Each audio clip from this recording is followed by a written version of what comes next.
안녕하세요. 오늘 여러분과 함께 깊이 이야기 나눠볼 주제는 바로 기쁨입니다. 김성웅 목사님의 하나님과 동행하는 기쁨의 삶이라는 설교 영상을 중심으로 살펴볼 텐데요. 특히 시편 16편 8절에서 11절 말씀을 통해서 정말 쉽지 않은 우리 일상 속에서도 어떻게 하면 그 변치 않는 기쁨을 좀 발견하고 또 지켜나갈 수 있을지 그 길을 한번 같이 찾아가 보려고 합니다. 근데 설교 시작할 때 나오는 통계 있잖아요. 그거 보고 좀 뭐랄까 좀 씁쓸하기도 하고 놀랍기도 했어요. 그 웃음 통계 말씀이시죠? 네, 맞아요. 한국 성인이 하루 평균 7번에서 10번 웃는다니 이게 세계 평균이 한 17번에서 21번 정도 된다는데 그거에 비하면 정말 절반 수준이잖아요. 그렇죠. 아이들은 뭐 하루에 300번도 넘게 웃는다고 하니까요. 그 차이가 어마어마하죠. 네, 그러니까요. 나이가 들면서 또 여러 가지 현실적인 문제들에 부딪히면서 우리가 얼마나 이 웃음, 또 기쁨을 잃어버리고 사는 걸까? 그런 생각? 그냥 단순히 웃는 횟수 문제가 아닌 것 같기도 하고요. 그렇죠. 삶에서 느끼는 어떤 기쁨의 총량 자체가 좀 줄어든 건 아닌지 돌아보게 되는 대목이죠. 네. 그래서 오늘 우리가 이 설교를 통해서 좀 파헤쳐보고 싶은 건 이거예요. 뭐 경제적인 어려움이라든지 아니면 관계에서 오는 갈등, 또 미래에 대한 어떤 막연한 불안감 같은 거 있잖아요. 이런 여러 상황 속에서도 흔들리지 않는 기쁨. 과연 그런 게 가능할까? 만약 가능하다면 그 비밀은 뭘까? 이걸 한번 찾아보자는 거죠. 자, 한번 시작해볼까요? 네, 좋습니다. 설교에서 보면 우리가 보통 기쁨이라고 생각하는 것들 먼저 짚어주시더라고요.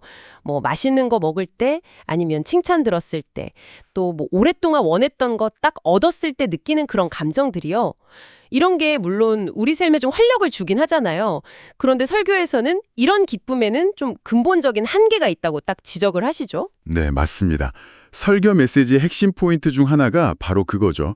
세상이 주는 기쁨은 그 뿌리가 결국 상황에 있다는 거예요. 그러니까 좋은 조건, 만족스러운 환경, 이런 게 딱 줄어져야만 느낄 수 있고 또 그 조건이나 환경이 싹 변하면 정말 순식간에 사라져버리는 거죠. 정말 그런 것 같아요. 네, 예를 들면 방금 전에 맛있게 먹었던 그 음식의 기쁨이 몇 시간 지나면 배고픔으로 바뀌잖아요. 그런 것처럼요.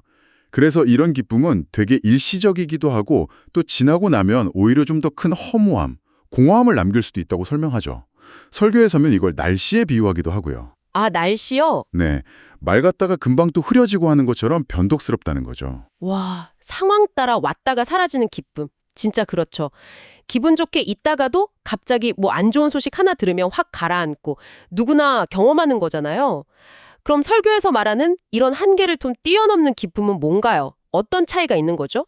바로 그 지점에서 이제 설교는 하나님으로부터 오는 기쁨의 좀 본질적인 다름을 강조합니다. 이 기쁨은 좋은 상황 때문에 생기는 게 아니라는 거예요. 그보다는 변하지 않는 하나님과의 관계, 바로 그 관계 자체에서 흘러나오는 거라고 말하죠. 마치 선물처럼요. 관계에서 오는 기쁨이요? 네. 그래서 외부 환경이 아무리 힘들고 좀 고통스러워도 하나님이 나와 함께 하신다는 그 깊은 신뢰, 또 연결되어 있다는 느낌 속에서 계속 경험할 수 있는 기쁨이라는 거죠. 비유를 들자면 구름이 아무리 하늘을 덮어도 그 너머에는 여전히 태양이 빛나고 있는 것처럼 우리 삶의 어떤 어려운 현실 너머에는 변함없는 기쁨의 근원이신 하나님이 계신다는 믿음. 바로 이 변하지 않는 관계에 뿌리를 둔 기쁨, 이걸 이야기하는 겁니다. 관계에서 오는 기쁨, 상황을 넘어서는 기쁨. 이게 좀 막연하게 들릴 수도 있는데 이걸 아주 구체적으로 보여주는 예가 바로 이 설교의 핵심 본문 시편 16편인 것 같아요. 이 시편 제목 위에 다윗의 믹담 이렇게 붙어 있잖아요. 믹담이 황금시 혹은 보배로운 것, 귀중한 것 이런 뜻이라고 설명해 주셨는데 진짜 놀라운 건 이 시가 쓰인 배경이죠. 맞습니다. 많은 학자들이 이 시편을 다윗이 그 사울 왕한테 쫓겨다닐 때 정말 목숨이 왔다 갔다 하던 그런 절박한 순간에 썼을 거라고 보거든요. 와, 그런 상황에서요? 네. 상식적으로 생각하면 도저히 보배롭다, 황금 같다 이런 말을 붙일 수 없는 상황이잖아요. 그 고통과 절망, 두려움이 가득했을 텐데 어떻게 그 순간에 쓴 시가 이렇게 오랜 시간을 지나서 수많은 사람들에게 보물 같은 위로와 힘을 주는 노래가 될 수 있었을까? 이게 참 놀라운 지점이죠. 그게 정말 궁금했어요. 어떻게 그럴 수가 있었을까? 그야말로 절망 속에서 보물을 찾아낸 비결 같은 게 있었을까요? 설교자께서는 그 답을 다윗의 시선 또는 초점에서 찾으시더라고요. 다윗이 자신을 둘러싼 그 비참하고 암담한 상황 자체에만 시선을 고정한 게 아니라는 거죠. 그 절망의 한가운데서도 여전히 자신과 함께 하시는 하나님, 그리고 그 하나님이 베푸시는 그 변함없는 사랑과 은혜에 자기 마음과 시선을 딱 집중했다는 겁니다. 아, 상황이 아니라 하나님께요. 네, 바로 그 결과가 시편 16편 9절의 그 놀라운 고백으로 터져나오죠. 이러므로 나의 마음이 기쁘고 나의 영도 즐거워하며 내 육체도 안전히 살리니. 이게 그냥 뭐 괜찮아질 거야 하는 막연한 자기 위안이나 긍정적인 생각과는 아예 차원이 다른 고백이라는 거예요. 기쁨의 근원이 내 상황이 아니라 나와 함께 하시는 하나님께 있다는 것을 그 처절한 현실 속에서 붙잡았기 때문에 나을 수 있는 그런 담대한 선언인 거죠. 상황이 아니라 하나님께 초점을 맞춘다. 이게 절망 속에서도 기쁨을 잃지 않는 비결이다. 와닿네요. 그렇다면 다윗처럼 오늘 우리도 그런 기쁨을 누리려면 구체적으로 뭘 해야 할까요? 설교에서 시편 16편 8절부터 11절을 통해 그 방법을 제시하시잖아요. 첫 번째 열쇠가 뭐였죠? 네, 첫 번째 열쇠는 8절 말씀에 딱 나와 있죠. 내가 여호와를 항상 내 앞에 모심이여. 여기서 제일 중요한 단어가 바로 항상입니다. 항상. 항상. 네, 다윗에게 하나님은 그냥 힘들 때 필요할 때 잠깐 찾는 분이 아니었다는 거죠. 매 순간 마치 그냥 바로 내 눈앞에 계신 것처럼 그분의 존재를 의식, awareness 하면서 살았다는 뜻이에요. 설교에서 이 의식하고 집중, concentration의 차이를 비유로 설명해 주시는데 이게 재밌어요.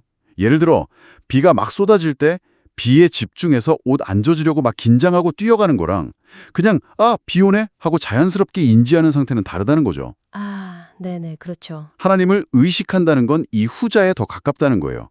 어떤 특별한 노력을 막 기울여야만 되는 게 아니라 내 삶의 모든 영역에서 매 순간 하나님이 그냥 나와 함께 하신다는 걸 자연스럽게 알아차리고 인정하는 그런 태도. 아, 그 의식과 집중의 차이, 그 비유가 확 와닿네요. 하나님을 의식한다는 게 막 종교적인 행위에 막 집중하는 것만 말하는 게 아니군요. 그냥 일상의 모든 순간에 그분의 임재를 느끼고 인정하는 삶의 태도다. 그렇습니다. 그리고 설교에서는 이런 의식이 그냥 저절로 생기는 건 아니고 하나님의 말씀을 가까이 하고 또 기도를 통해서 그분과 계속 소통하고 함께 모여서 예배하는 삶을 통해서 이게 길러지고 깊어진다고 덧붙이죠. 결국 이 변치 않는 기쁨이라는 건 하나님과의 살아있는 관계, 그 친밀함 속에서 자연스럽게 흘러나오는 샘물 같은 거라는 거예요. 환경이 아무리 메마르고 척박해도 이 관계의 샘만 마르지 않으면 기쁨은 계속될 수 있다, 이런 거죠. 하나님을 항상 의식하는 삶이 기쁨의 출발점이라면 그 다음 단계 혹은 그 결과로 따라오는 건 뭘까요? 두 번째 비결은 어떤 내용이었죠? 두 번째 비결은 9절 말씀하고 연결되는데요. 나의 마음이 기쁘고 나의 영도 즐거워하며 내 육체도 안전히 살리니, 이 말씀처럼 하나님이 나와 함께 하신다는 그 의식이 깊어지면 그게 단순히 마음의 기쁨으로 끝나는 게 아니라는 거예요.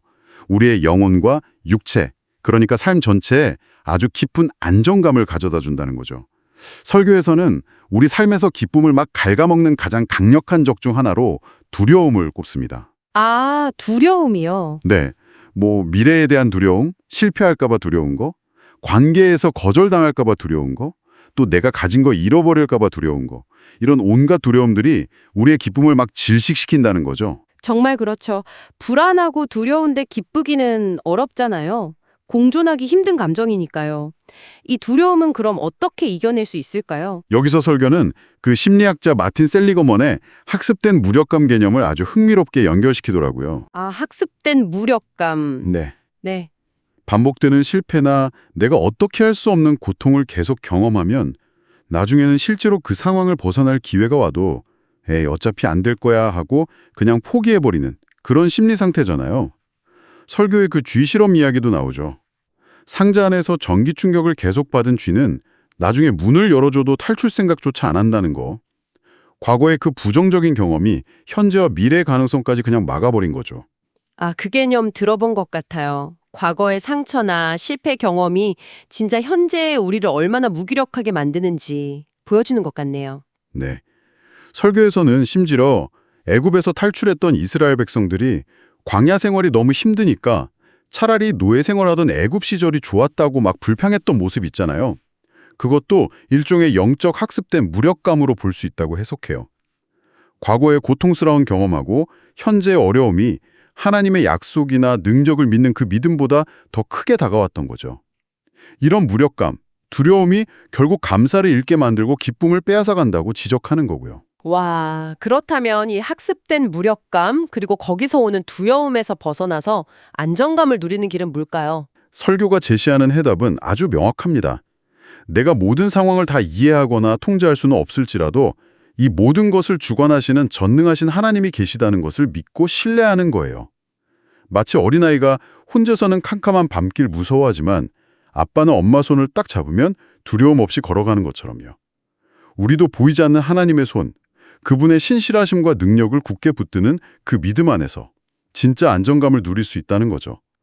상황이 아니라 하나님과의 관계 속에서 오는 이 깊은 안정감이야말로 세상이 줄 수 없는 평안, 그리고 기쁨의 토대가 된다고 강조합니다. 하나님을 항상 의식하고 8절에 그 관계 속에서 오는 안정감을 누리는 것, 9절. 이 두 가지가 흔들리지 않는 기쁨의 정말 중요한 요소군요. 그럼 마지막 세 번째 비결은 뭐랑 관련이 있을까요?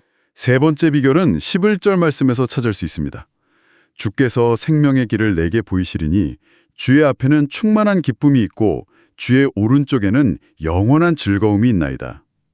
여기서 딱 주목해야 할 단어가 영원한 즐거움이에요. 영원한 즐거움? 네, 이게 바로 세상적인 기쁨하고 하나님이 주시는 기쁨을 가르는 결정적인 차이죠. 세상의 어떤 즐거움도 영원할 수는 없잖아요, 그렇죠? 그렇죠. 네. 하지만 하나님 안에 있는 기쁨은 현재뿐만 아니라 영원까지 이어진다는 약속입니다. 영원한 관점을 갖는 것. 이게 현재의 어려움 속에서도 기쁨을 유지하는 데 어떻게 도움이 될 수 있을까요? 구체적으로요. 이 영원한 관점을 딱 갖게 되면 지금 내가 겪고 있는 이 고난이나 어려움이 내 삶의 전부가 아니고 또 이게 영원히 계속되지 않을 거라는 사실을 깨닫게 되는 거죠. 현재의 고통이 너무 크고 막 압도적으로 느껴질 때 이 영원의 시각이 우리에게 좀 숨 쉴 공간 그리고 희망을 주는 거예요. 설교에서는 이 기쁨이 고통이 완전히 사라진 후에 찾아오는 게 아니라고 강조해요. 고통 속에서도요? 네. 고통의 한 복판에서도 하나님을 바라보고 그분의 약속을 붙들 때 경험할 수 있는 거라고요. 지금 흘리는 눈물이 나중에는 영원한 기쁨과 영광으로 바뀔 거라는 소망. 현재의 실패가 끝이 아니라 하나님 안에서 새로운 시작, 또 성장의 발판이 될 수 있다는 믿음.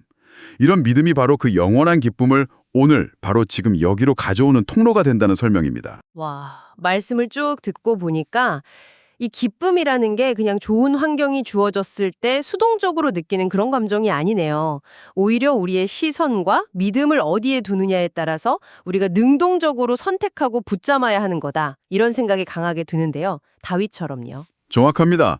그게 설교의 마지막 핵심 메시지이기도 하고요. 기쁨은 감정의 결과이기 이전에 믿음의 반응이고 의지적인 선택이라는 거죠. 다윗이 자기를 향해 막 날아오는 사울의 창끝, 그러니까 그 위협적인 상황과 현실에 주목한 게 아니라 그 너머에 계신 보이지 않지만 살아계신 하나님을 바라봤던 것처럼요. 우리도 눈앞에 어려운 현실에 막 파묻히기보다는 그럼에도 불구하고 우리와 함께 하시고 또 모든 것을 합력해서 선을 이루실 그 하나님을 믿음으로 바라보는 선택, 이걸 해야 한다는 겁니다. 믿음의 선택. 그 선택은 구체적으로 어떻게 나타나는 걸까요? 그냥 마음으로만 입는 건가요? 설교에서는 거기서 더 나아가서 구체적인 행동과 고백을 권면합니다. 예를 들면 삶이 너무 힘들고 지칠 때 감정은 막 바닥을 치더라도 입술로는 오늘도 하나님이 나와 함께 하시니 나는 기뻐할 수 있다. 이렇게 믿음으로 선포하는 거죠. 선포하는 것? 네. 또 예상치 못한 어려움이 딱 닥쳤을 때 불안감이 확 밀려와도 이 상황조차 결국 선하게 인도하실 하나님의 손안에 있으니 내 마음은 평안하다. 이렇게 의지적으로 고백하는 거예요. 불확실한 미래 때문에 두려움이 막 밀려올 때도 영원한 기쁨과 소망이 나를 기다리고 있으니 나는 오늘을 즐거워할 이유가 있다. 이렇게 소망을 선택하는 거죠. 그게 근데 억지로 막 감정을 짜내거나 괜찮은 척하는 거랑은 다른 건가요? 네, 그게 중요해요. 이건 억지로 감정을 만들거나 위선적으로 행동하라는 뜻이 절대 아니죠. 보이지 않는 하나님의 실제와 그분의 약속을 내 눈앞의 현실보다 더 확실한 것으로 받아들이는 거예요. 그리고 그 믿음의 근거에서 기쁨을 선택하는 행위인 거죠. 마치 여호수아가 가나안 땅 들어가기 전에 백성들 앞에서 오직 나와 내 집은 여호와를 섬기겠노라 이렇게 딱 선포하면서 결단했던 것처럼요. 우리도 세상의 가치나 막 변화하는 상황 따라 흔들리기보다 하나님 안에서 기쁨을 찾고 누리겠다고 결단하고 선택하는 것. 이게 필요하다고 역설합니다. 네, 오늘 우리는 김성욱 목사님의 설교를 바탕으로 시편 16편에 담긴 참된 기쁨의 원리를 좀 깊이 있게 나눠봤습니다. 핵심을 다시 한번 정리해보자면 기쁨은 변화무쌍한 환경이나 내 기분에 달린 게 아니라 첫째, 변함없이 우리와 함께 하시는 하나님을 항상 의식하고 둘째, 그 관계 속에서 오는 흔들리지 않는 안정감을 누리고 셋째, 이 땅을 넘어선 영원한 소망을 바라보는 믿음의 선택을 통해서 우리 삶 속에서 피어날 수 있다. 이런 내용이었죠.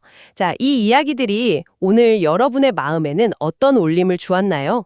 오늘 나눈 이야기들 중에서 저는 개인적으로 특히 하나님을 항상 의식하는 삶, 이게 기쁨의 출발점이라는 그 메시지가 참 깊이 와닿았습니다. 우리가 너무 바쁘게 살다 보니까 너무 쉽게 하나님을 잊고 살아가잖아요. 맞아요. 너무 쉽게 있죠. 네. 그러다 보니까 기쁨보다는 걱정이나 조급함이 우리 마음을 더 많이 채울 때가 많은 것 같고요. 그래서 오늘 나눈 내용을 바탕으로 우리 스스로에게 이런 질문 한번 던져보면 어떨까 싶어요. 이번 한 주, 이 분주한 일상 속에서 잠시 멈춰서서 하나님이 바로 지금 여기 나와 함께 하심을 의식하고 또 누리기 위해서 내가 실천할 수 있는 아주 작고 구체적인 행동 한 가지는 뭘까? 아주 작은 실천 한 가지. 네, 뭐 거창한 게 아니더라도요. 어쩌면 그게 그냥 출근길에 잠시 하늘 한번 보면서 하나님의 임재를 떠올리는 것일 수도 있고 아니면 식사 전에 아주 짧게라도 감사 기도를 드리는 것일 수도 있겠죠. 이런 작은 실천 하나가 여러분의 일상에 잔잔하지만 아주 깊은 기쁨의 파동을 일으키는 시작이 될 수 있지 않을까요?